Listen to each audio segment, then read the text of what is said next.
The origin of the Tigray people. The true beginning of Ethiopia's Highland civilization. But one question still fascinates historians and the world alike. Who are the Tigray people, and where did they come from? Today, we travel back through time to uncover the true origin of the Tigray people, the ancient builders, traders, and thinkers who helped shape the story of Ethiopia itself. The ancient land. Before kingdoms, before temples, before names, there was the land. The highlands of northern Ethiopia, the area we now call Tigray, have been inhabited for tens of thousands of years. Archaeologists have discovered stone tools, cave paintings, and pottery dating back to prehistoric times.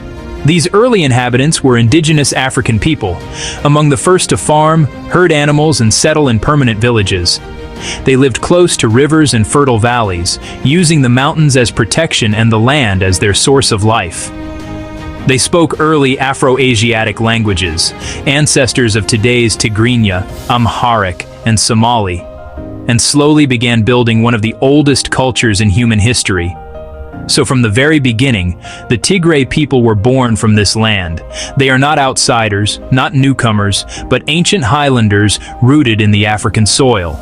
Around 1,000 to 800 years before Christ, the world began to change. Across the Red Sea, in the land of South Arabia, today's Yemen, powerful traders known as the Sabaeans were expanding their influence. They crossed the sea in search of new land, gold, and trade with Africa. Some of these traders reached the northern highlands of Ethiopia, to places like Yeha in modern-day Tigray. There they met the local African population, strong, organized, and already farming and building. Instead of conquering, they mixed and traded. They shared technologies, farming techniques, and ideas about writing and religion. The locals adopted some Sabaean symbols and writing styles, but they built upon them to create their own civilization, a powerful African kingdom called D'mt.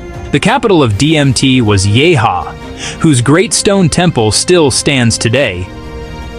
Built around 700 BCE, it is one of the oldest structures in sub-Saharan Africa, a clear sign of early architectural genius. This temple is living proof that a great civilization existed here long before the rise of Greece or Rome, and its builders were the ancestors of today's Tigray people. After D'mt faded, a new and stronger power rose from the same land, the Kingdom of Aksum. By the 1st century AD, Aksum had become a mighty empire stretching across much of modern Ethiopia and Eritrea. Its capital city, Aksum, located in northern Tigray, became one of the most advanced cities in the ancient world. It had massive stone obelisks, royal palaces, written records, and even its own currency, which showed kings wearing the Ethiopian crown. The people of Aksum traded with Rome, India, and Arabia. They exported gold, ivory, and spices, and in return they brought new ideas and technologies home. Most importantly, Aksum became one of the first Christian states in the world, adopting Christianity in the early 4th century, long before Europe fully did. This event forever linked the region of Tigray to faith, culture, and learning. Through all of this, the people of Aksum, the ancestors of today's Tigrayans, built a civilization entirely their own.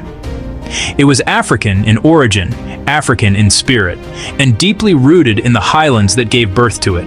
The Gayes language, born during the D'mt and Aksumite periods, became the foundation for the languages of northern Ethiopia and Eritrea.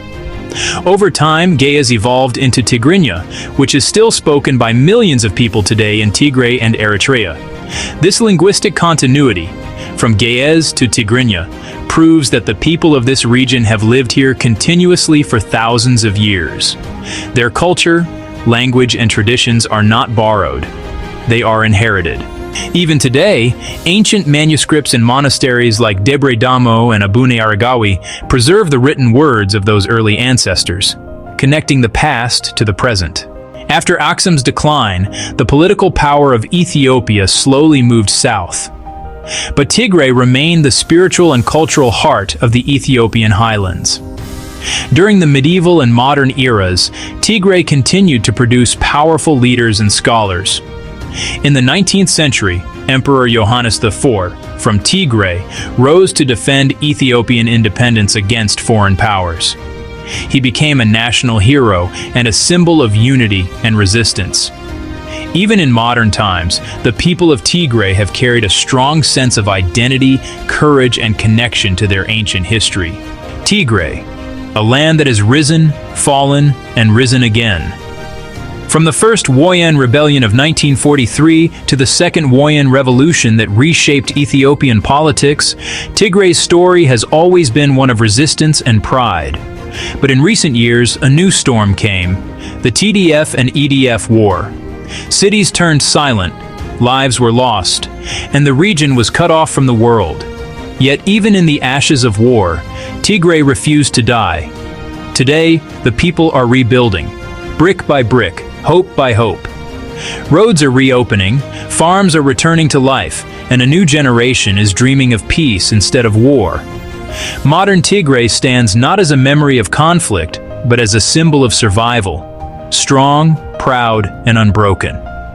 So where did the Tigray people come from? The answer is clear. They came from the land itself, from the African highlands, where people lived long before any outside influence. They absorbed small waves of trade and ideas from across the Red Sea, but their roots, cultural, linguistic, and genetic, remain deeply African. Their story is not one of migration or conquest. It is a story of continuity, of people who stayed, built, and passed down a civilization from one generation to the next. The Tigray people are not just part of Ethiopian history, they are the beginning of it. The legacy lives on. Today, Tigray is still filled with reminders of this glorious past. The obelisks of Aksum, the temple of Yeha, the ancient monasteries on mountaintops, and the language of Ge'ez that continues in prayer and scripture. The Tigray people's story is the story of survival, creation, and identity. This is the true origin of the Tigray people, the founders of Ethiopia's earliest kingdoms, the guardians of its oldest faith, and the keepers of its eternal heritage. This is the Land of Origins official, bringing you the untold history of Ethiopia and the Horn of Africa.